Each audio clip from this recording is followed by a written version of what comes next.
Hello there, my loves, and welcome once more to my little channel.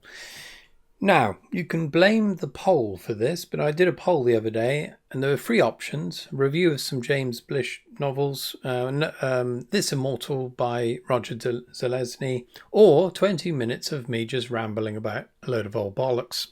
And that's the one that won. I'm kind of glad in a way because I haven't got to put as much effort in. And I'm kind of winding down this week, so I'm quite glad. Thank you very much. I don't know how interesting this will be, but I've made a little list of things I'm going to talk about. I won't be talking about my penis today. Or will I? Anyway, right, before we crack on with this properly, I want you all, if you're interested in fantasy art, specifically from the 70s and 80s, please check out a friend of this channel, Copper, or as he now goes by, Vault of Copper, or the Copper Vault. I can't remember what it is now. Yeah, he started a new channel. He's got one video up, and it's going through some trading cards it's all the work of Chris Archilles that I've talked about briefly. I think I talked about on the last video, actually, the cover for Richard Kirk's The Raven, Sword Mistress of Chaos. Really good stuff. I've only made it part of the way through so far, but I'm going to do a bit every day whilst I'm having my breakfast or whatever, and I'll finish it off at the end of the week with an ale. So yeah, please check that out. There'll be a link down below if you want to pop over there instead of listening to this old shite. So, right. The day you're watching this, Friday, as ever, is my last day. I'm recording this a day before, of course, as usual. But yes, so I've got 6 weeks off now. So apologies for the whistling. Occasionally I make a whistling noise when I'm talking. So. And I think that's encroaching old age. Various things are going wrong in my body and I'm developing a whistle. Not the most endearing trait to develop as an older gentleman, but hopefully towards the end of my life I'll sound like Herbert the Pervert. You like popsicles? Well, sure. And you need to come on down to the cellar. I got a whole freezer full of popsicles. No thanks. I gotta get going. Oh, don't make me beg now. You're funny. Bye. Get your fat ass back here. I'm getting there. Anyway, yes, I'll be breaking up for the summer holidays for 6 weeks. So I'm absolutely delighted about that. I'll go into why I'm delighted a little bit later. But yeah, I've had a hellish few months, but I can't really go into too much detail about that. Just know that I'm fucking over the moon that I've got 6 weeks off. So, what am I going to do with all that time? I hear you asking. Well, I'll be mostly painting this time. I'm not going to be writing anything.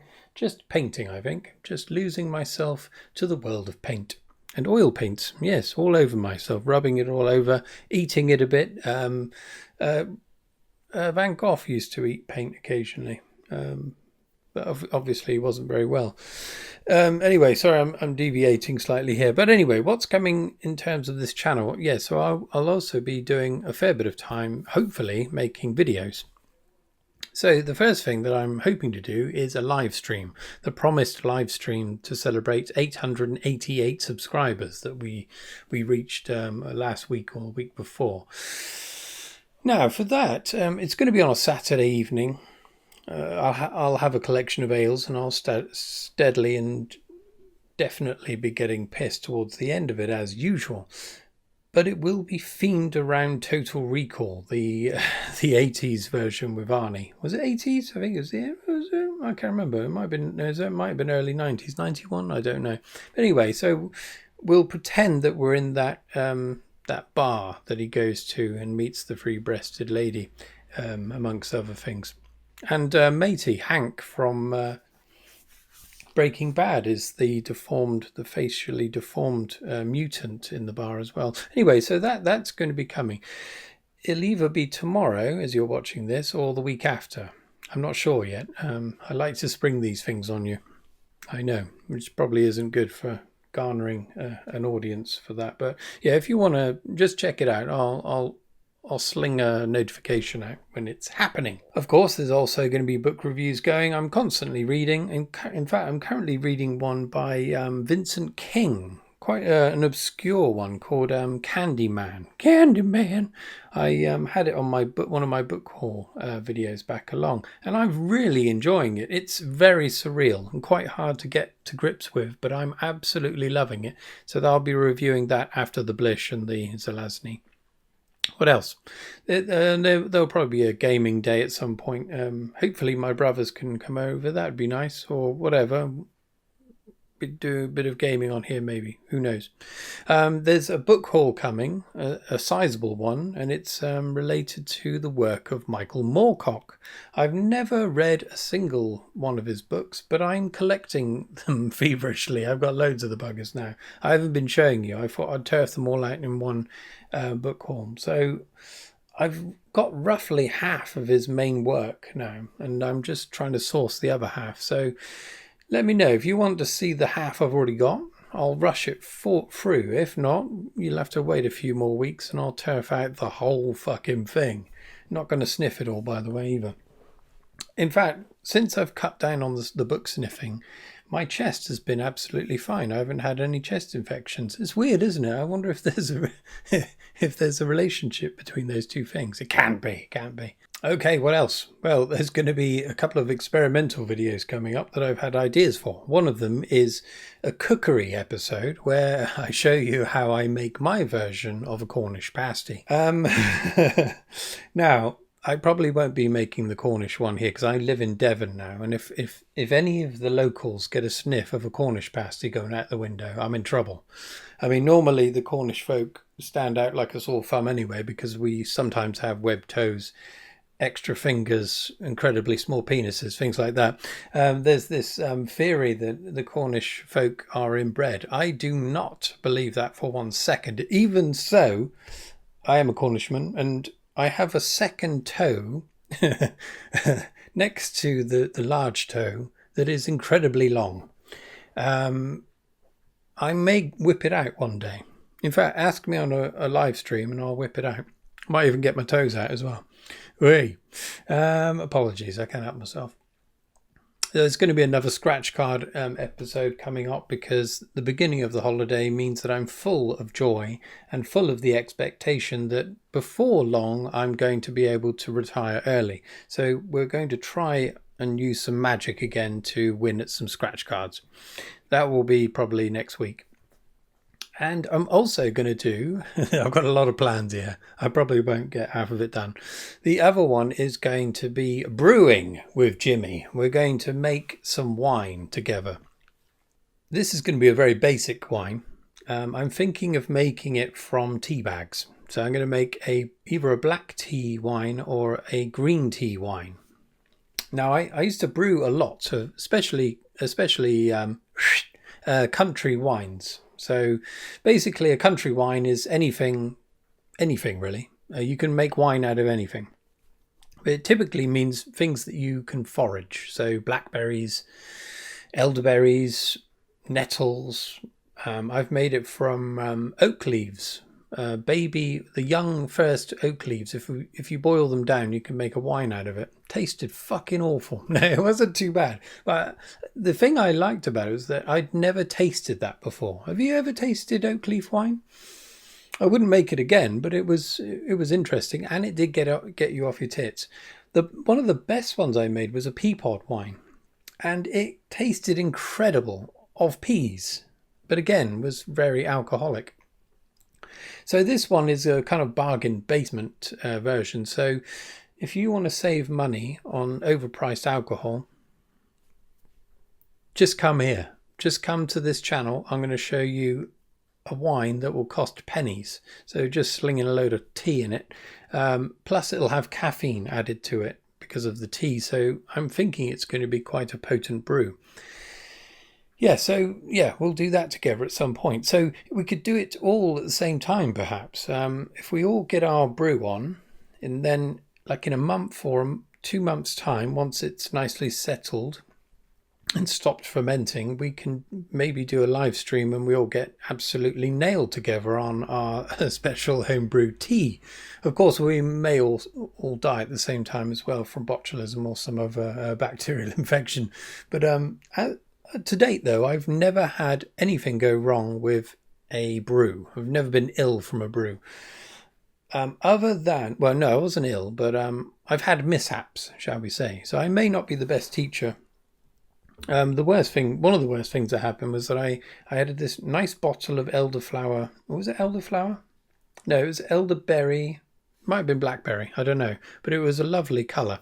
Anyway, it did a second fermentation in the bottle. Luckily, it was a pressurised bottle and didn't explode. But when I opened the clasp, a fucking laser beam of wine just went up and hit the ceiling. More or less the whole bottle of wine jumped out. And I was living at home at the time. Sorry, mother, if you're watching this. And she wasn't amused. Naughty Jimmy. But I was gutted because that wine was quite lovely. Right, I'm not going to go on too much about this, but I thought I'd talk a little bit about my mental health, which is up and down. It always has been. So I was born in 79, and so when I was growing up, I mean, no one knew about things like this. I suppose I've never been diagnosed, but I could certainly be on the autistic spectrum, perhaps. OCD, something, I've definitely got that. But my mood goes up and down, and I'm affected by things, just stupid things, or I worry about things too much. And it doesn't take much for me to go off kilter. Now, since I've been together with my partner, Vanessa, we've been together for, I think, 9 years now. I've never been so stable. I'm on a level. It's so good. I've never been so comfortable with life. But even so, I do have problems occasionally. And bless her, she tries to help me. And normally, fine. But I can be set off by various things. And I've had a hard time with work over the last few months. And it's just put a layer of stress on me. And yeah, so I've been a bit down at times. But I'm more or less back to normal now. Now, one of the things that set me off the other day, this is something very simple. This is an example of what will happen. So I paint all the time now. I either paint or I write. And I use those things to modulate my mood largely. I need to do something creative, else I start going a bit fucking mental. You're not allowed to say mental, but there we are. And yeah, so as you all know, I've been doing this painting project. Some of the paintings are back there, but then my brother, he's got a book coming out. So I've talked about this before. So I said I'll do the cover for you. But that shift from one project to another, and a project that's out of my kind of wheelhouse, so to speak, it just made me really on edge and stressed. And I've been working on it for 2 weeks now, and the other day I kind of cracked a bit, and I just thought, fuck, I can't do it. But yeah, I've had a chat with Mark, my brother, and I'm still going to do it, but I'm just going to slow down a bit. But anyway, yeah, onwards and upwards. Don't worry, I'm fine.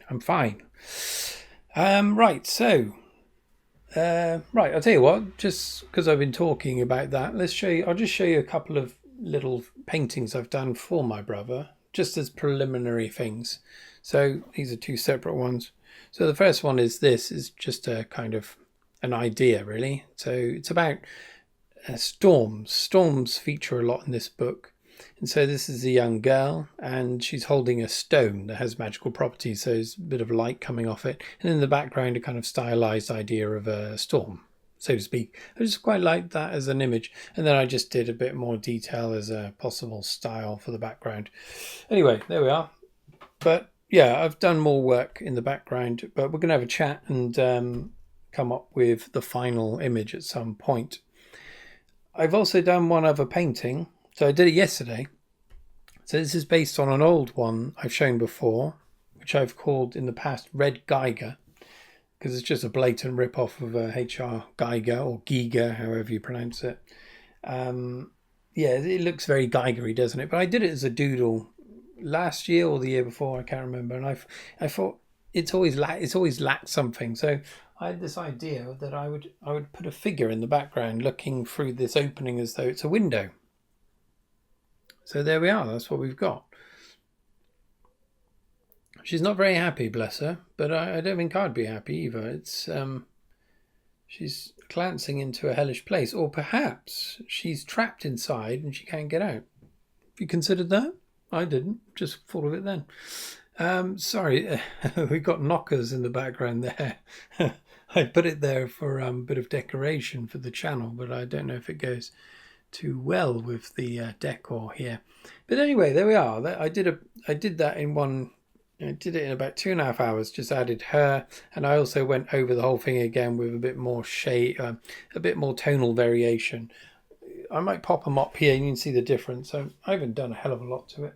Whilst I painted that, I listened to the film Jaws for about the 6th or 7th time this year. I just love listening to the same thing again. I'm definitely not normal, if you will. I find there's a comfort in listening to something again and again and again. I don't know why. And you pick up nuances that you would never have encountered before in a film. So, yeah, there's things I pick up on certain films. Nothing comes to mind now, but yeah. In fact, Jaws does piss me off occasionally. The director, I don't know who it was, it's Spielberg, wasn't it? But he must have had this direction towards some of the actors that he wanted perhaps a certain amount of ad-libbing. But also, there's a lot of talking over one another. I don't know whether that's the sound recording, a failure in that regard, or just the idea that he wants people to just act normal. I mean, there is a certain verisimilitude that's achieved through that. But when you're listening to it, it's fucking annoying. That's one part of the listening I don't like. Right. Added to the painting, this links to it. Fuck it. Doing wonders here, linking things together, eh? Don't you think? Look at this bottle I got. So in this bottle is baby oil, and I keep it there beside me. What do you think I use that for? Get your mind out of the gutter, you filthy bastards. No, I use this to clean my brushes. Believe it or not, this is a tip I got from my father. So cleaning oil paintbrush is a pain in the fucking ass. It's the worst part of the painting process, really, and I tend to use lots of them. And so if you use solvent, which is what I used to use, so turpentine or the low odor equivalent, it cleans them fine, but if there's a tiny little bit of paint left in there, the brush will be as hard as nails the next day and it's fucked, or within a few days. So baby oil gets the paint out lovely, and it keeps the bristles moist for weeks. And so you never damage brushes using baby oil. You've just got to be careful to use a solvent before painting with it. You don't want baby oil mixed in with your linseed oil or your paints, because it will affect the drying process and could fuck up the paint. But I bought this. This is a non-drip bottle. I mean, it looks perverse in itself, doesn't it? I mean, what else could you use that for, I wonder? But anyway, it's because I've had no end of different vessels to try to decant the oil from. And it always goes everywhere. It finds a way to leak through crevices. And even the bottle the stuff comes in, it'll just start spilling down the sides. This one is a non-leak bottle, non-drip as well. And so anything that is on the spout, it just rolls back into the bottle. Can you believe it? I mean, it's supposed to be for like olive oil and things like that, I suppose. But it works wonders for my painting setup. There, I bet you didn't realise you needed to know that. All right, another thing. This is going to be way longer than 20 minutes. I'm just reaching 20 minutes now, so I should cut it now. But I won't. So when I'm driving every day, I drive for 5 to 5.5 hours every day, the same route. Or I do mix it up. I go all over the place just to liven it up a bit. But I have a lot of time to think. And I've been having ideas for a painting series, a new series of paintings, in addition to this project of 100 paintings. I may do it at some point, but what I may do actually more feasible is that I'll include it as one of the 100 paintings. But I go through some lovely areas of the country, of Devon, specifically around like Sidmouth area. I like the Sidmouth area, and it's quite an affluent town. There's some absolutely lovely houses there. And as I'm going past, I'm not looking at the road.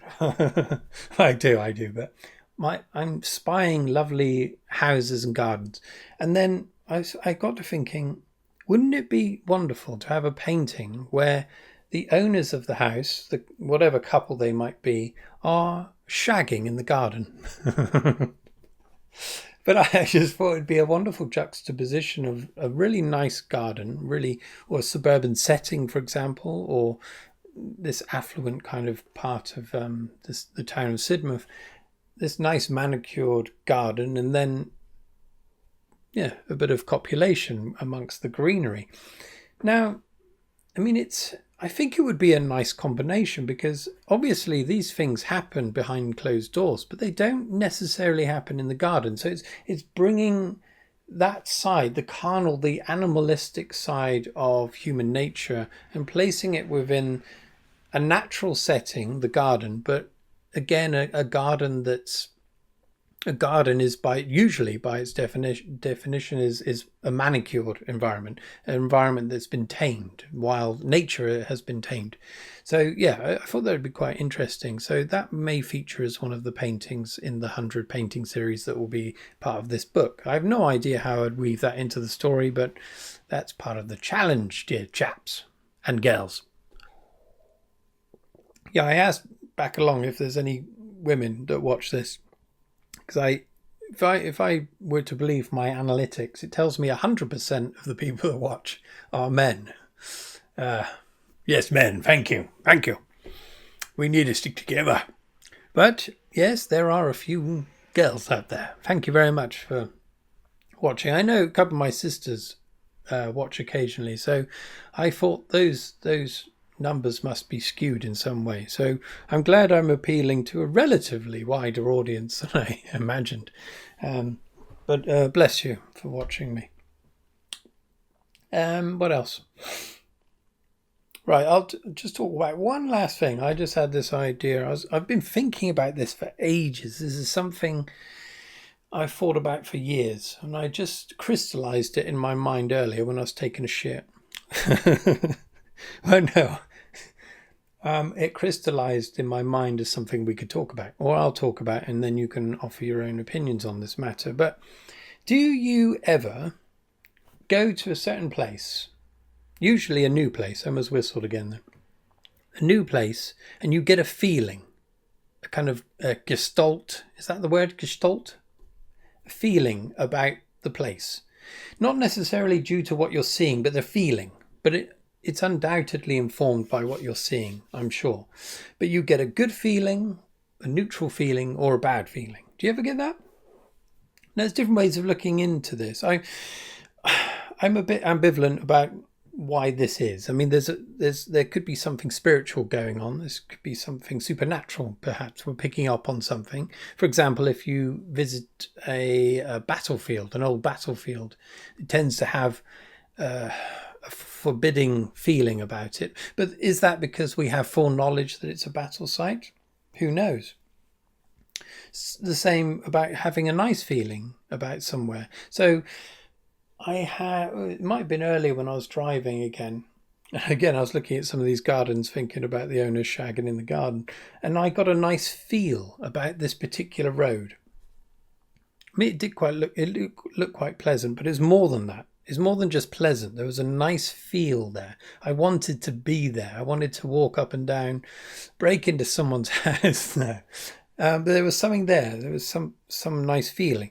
And I've had the same thing about walls, old stone walls versus brick walls. The kind of regimented stacking of bricks versus the haphazard craft of older walls.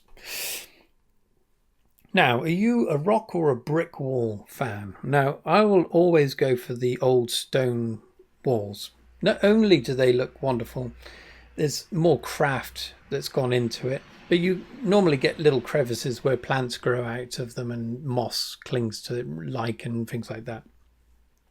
So they're more visually interesting. But I imagine when the brick walls became more favourable, for example, I suppose during Victorian times over here, perhaps, more brick buildings were going up, brick walls. The initial impression must have been, wow, those look amazing. Look how perfect it all is. Perhaps people then preferred them to the more rustic, the more rustic walls that they had grown up with. Or did they look upon those walls as being the work of the devil? Now, going back to this theory of mine, well, it's not a theory yet, I haven't told you about it, but when you have a feel about a place, the same thing I think about when I look at a brick wall or a stone wall. So I'm thinking those old stone masons that made these lovely walls that are haphazard, they're working with what they've got, a particular size stone, they'll put it there, and then they've got to look for another one and maybe break a little bit off and stick it there, a bit of mortar. That versus someone that just lays bricks, very quickly, but not necessarily enjoying what they're doing. So perhaps the level of enjoyment that went into making something, the level of pride or pride in their craft or, accomplishment, maybe that influences something as well. Do you think? I know this is one hell of a ramble, and I'm probably not making a hell of a lot of sense, but I would use the stone wall as maybe evidence towards this theory. But at the same time, I think there is a difference between uniformity and asymmetry or something. So there's more interest in something that has lots of stuff going on with it. There is that as well. So that's probably coming into play as well. But at the same time, I always think about where things have come from. I can't help it. When I look at an old stone wall, I've done this on more than one occasion. I'll look at one of the stones and I'll really look at it and I'll think, that went through someone's fingers. They chose that stone, they placed it there. Maybe they didn't think about that anymore, but that initial thought process that went into putting that stone there, that was important. And I like to look at it and think, yeah, I'm with you there. I'm with you at that moment that you made that decision and you placed it there. No one really will look at it ever again, but I am. I'm looking at that stone and it makes me feel happy. I'm getting close to the edge here, I think. Let's stop. Right, thanks for everyone if you've listened this far. Oh my God, it is almost half an hour long. I'll probably cut a little bit of it out. But yeah, thank you if you voted for this ramble, and I hope you've enjoyed it. There'll be lots of other videos coming in the near future, and a live stream hopefully soon, based on Total Recall. So get your quotes from the film ready. Get ready to sling them out because I'm gonna fucking love them. Every time they pop out, I'm going to attempt to do an Arnie accent or impression, and we'll go from there. See you at the Pyrictor. How about that? I did put a lot of practice into it last year. I was watching a video of someone telling you how to do that accent, or the version of an accent that Arnie uses. I couldn't do it. I just couldn't do it. I was gutted. I thought that would be a special talent. That would be something I would take to my grave. It would be on my tombstone. Fucking nailed Arnie's voice. But no. But anyway, let's leave it there. Hope you all had a nice week, and I hope you have a even better weekend. I may see you then on the live stream, if it ever happens. Watch this space. Cheerio, my loves. Cheerio.